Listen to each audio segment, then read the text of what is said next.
I want your calls on this. Should we raise council tax for the rich? Get your calls in now. 0207 862 2222 is the number that you need. Now, the Chancellor, Rachel Reeves, reportedly wants to make people with higher value homes pay even more. Now, the current council tax bands were last revalued in 1991. The highest level in England applies to properties which were valued at £320,000 or more at that time, almost 30 years ago. Now, it means that a four-bedroom home currently pays the same as a mega mansion worth much, much, much more.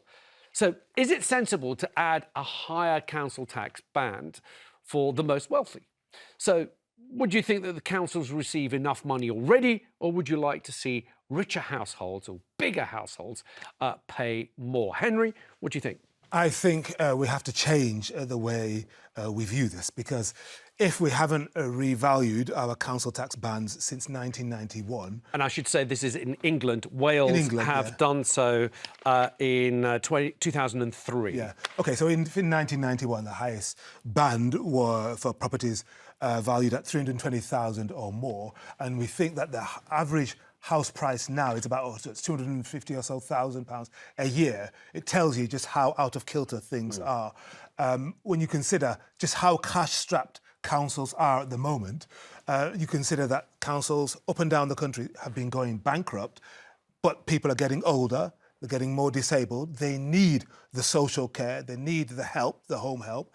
The special educational needs are also funded by councils, and the number of children who need that help is going up. Then where is the money going to come from? It has to come from the people who live in those areas, and of course supplemented by a central government. And if we keep things as they are, the unfairness whereby Buckingham Palace, which is worth £1 billion, pays the same amount of council tax as my Bandee property in the London borough of Lambeth, not known for stinking rich people, then I think that's unfair. Lizzie, is it unfair?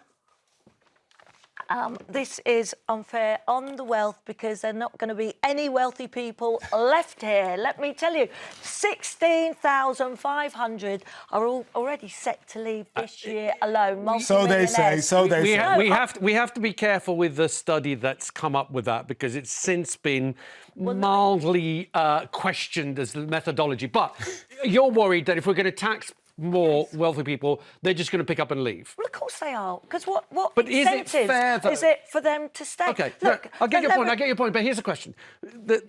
Kind of with what Henry was saying. Blackpool, Bandee, if you live in Blackpool, Bandee, you're paying £2,392. Bandee in Westminster, you're paying £1,020. A lot less. How is that fair? Because the wealth are being taxed every aspect of their life. I mean, she did the first budget, it didn't do well. She wants to fill this black hole. Who's she going to fill this huge billion-pound black hole she keeps harping on about when all the wealth has left? She'll only have people at the minute on benefits at the way she's going. She won't. No, it's not fair. The wealthy are... I think this is a policy, it's envy politics, this is. And I'm sick of this government just taxing and taxing.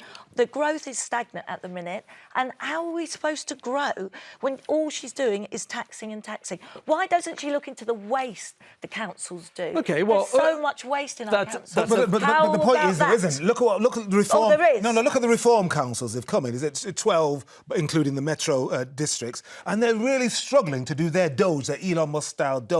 They're going to cut waste, fraud and abuse and bring down the council tax. They haven't been able to do it. Well, in fact, the Times were reporting that 8 of the reform councils are looking to, it's not certain yet, but looking to raise council taxes for the councils that they're in charge with. So even Reform, who've said there's massive waste, we need to come in and cut the waste, they haven't found any, and they have to raise taxes in some councils. Well, they need... Look, I'm not speaking on behalf of Reform, but I'm saying there is a lot of waste. And you've talked about social care. I mean, it's dreadful. And I think they need to look at themselves, and we need clarity. I want to see where our money's going. You know, we keep taxing and taxing. Everyone's going to go so fed up, and they are going to leave, because my friends that are multimillionaires have all gone to Dubai and Spain. Just talk to Charlie Mullins. OK. Get him on. Are you sure? Are you sure?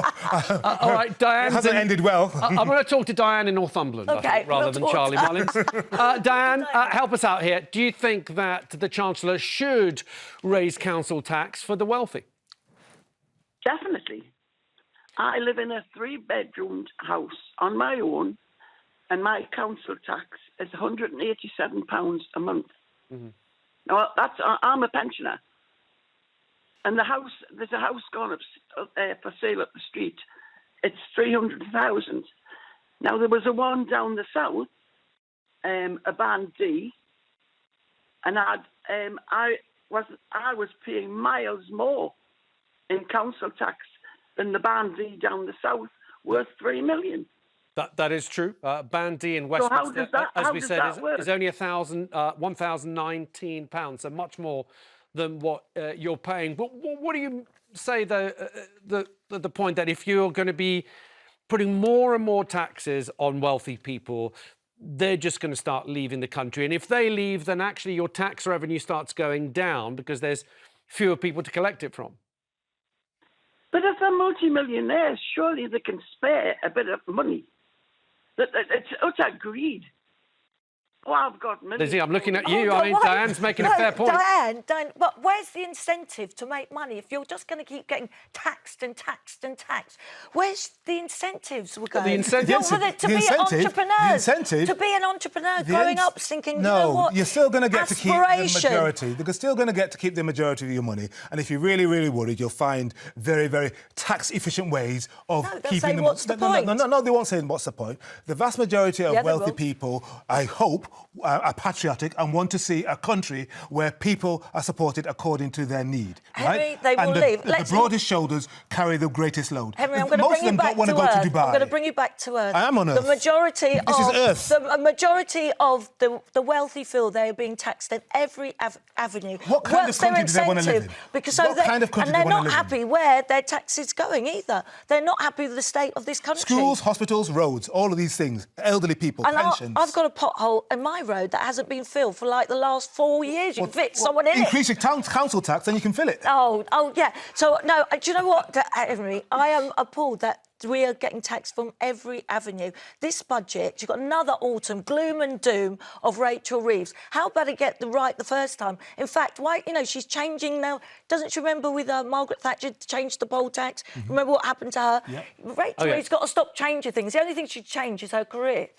OK, well, I don't think there's any chance of her doing that just now. But Jan, thank you, Diane, for kicking us off. Jan's in Surrey. Jan, welcome to the show. What are your thoughts? Do we need the wealthy to pay more council tax? Absolutely. They're more able to. It's unfair at the moment. I think it's totally unfair that some of the band A and B people, they're paying, say, $2,000 a year. We've got band D, $3,000, but band F, which is bigger, is probably $4,000. And they're more than able, more than competent to pay that, rather than the poor lasses and lads who are paying $2,000 a year on their very small homes. And don't forget, those people, they have to contribute towards things like the SEND. And we've got a huge budget in Surrey for looking after our SEND children. And that's far more important. And I feel that the wealthy should shoulder their responsibilities, and they're able to. Just for people who might be confused, you're talking about special educational needs and disabilities, which is where a big chunk of your council tax actually goes on social care for children and elderly. But Jan, what do you make of the point that actually we know that there is some waste? People want more transparency, as Lizzie says, of where their money is going. And also people are looking around and looking at their trains, their hospitals. We're talking about people receiving treatment in corridors, and they're thinking, hang on, we're paying all this money. I think we've experienced the highest taxes we've had since the 50s. And yet infrastructure around us doesn't seem to be getting any better. Well, I agree with you, but at Surrey, for instance, we have scrutiny committees and we're non-stop looking at all these issues. And sometimes it's beyond us because we can't deal with the hospitals because the hospitals have their own boards, etc. And there is some waste, I feel, definitely in the hospital sector. But I think that now we've got a lot of elderly people. We've just now got to pay out for carers. If they haven't got a large income, we have to pay it, the council. So for me, looking at the bigger picture, we might be moaning about this, that, and the other, but all in all, I think most parts of the country are doing quite well. I think in Surrey we do extremely well with our residents, and we keep them in touch. So I don't know why people say they don't understand where their money's gone, because I, for instance, I'm an independent, but we do sort of quarterly newsletters, so people do get to know. But do they read them or do they bin them? Are you, I don't Jan, are know. you a councillor? Yes. We thought so. We all tweaked on. Look, Jan, thank you. It's a great call. It's a good call from someone who's there at the council, trying to deal with how much money's been spent, how much money is collected. I will say this though, that the Resolution Foundation found that actually council tax is a disproportionate tax on poorer people. It's regressive, isn't it? Regressive. A higher percentage of poorer people's incomes has to be spent on council tax than richer people's. Poor people pay about 5% of their total income into their council tax, whereas for people who are quite wealthy, it's only 1.5%. So it's an unfair tax because it hits poorer people harder than wealthier people. So perhaps we will see Rachel Reeves change this when it comes to the budget. She'll have to do something. Now, for something completely different, would you vote? I know Lizzie's very excited about this one. I am. Would you vote